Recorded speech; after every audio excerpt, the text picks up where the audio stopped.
शफकत महमूद साहब, काशिफ मिर्जा के होते हुए, परवेज हारून के होते हुए, हदायत खान के होते हुए, मोहम्मद नवाज के होते हुए, ये चारों सूबों की, ये मरकज की, ये फेडरेशन की क़यादत पाते हुए इनके सामने ये बात मैं रखता हूँ, क्या तुम्हारे मुल्क के अंदर, तुम्हारे सूबे के अंदर इंटरनेट की सहूलत है कि तुम टीवी पे बैठ के ये चपड़े मारते हो, ये चपड़े हाँकते हो कि ऑनलाइन तालीम दी जाए?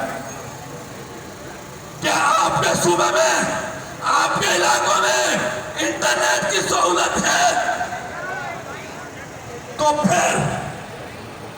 फिर हम कैसे ऑनलाइन तालीम दें? इम्तिहान होगा, इम्तिहान हर सूरत होगा।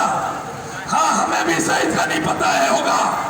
जब तुम्हें फीसें चाहिए थी, तुमने स्कूल 2 महीने के लिए खोल दिए कि तमाम बोर्ड जो है वो फीसें जमा करें।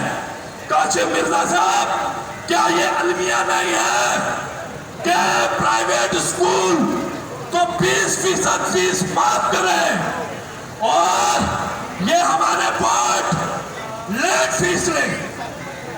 कराची मैट्रिक बोर्ड, हैदराबाद, सक्खर, लाड़काना, मीरपुर खान, नवाबशाह, तमाम बोर्डों में लेट फीस चल रही है।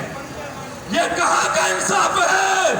ये कहाँ का उसूल है कि एक तरफ आपने तलवार लटकाई हुई है प्राइवेट स्कूलों पर और दूसरी तरफ जब आपके फॉर्म जमा हो गए, जब आपको फीस मिल गई तो आपने फिर जो है लॉकडाउन लगा दिया।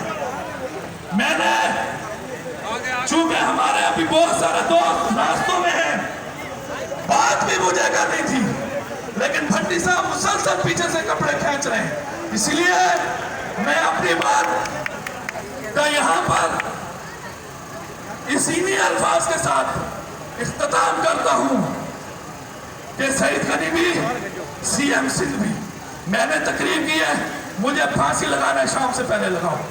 हक के लिए ललकारते रहेंगे, हक अपना मांगते रहेंगे, हक अपना छीन के छोड़ेंगे। आपका बहुत बहुत शुक्रिया।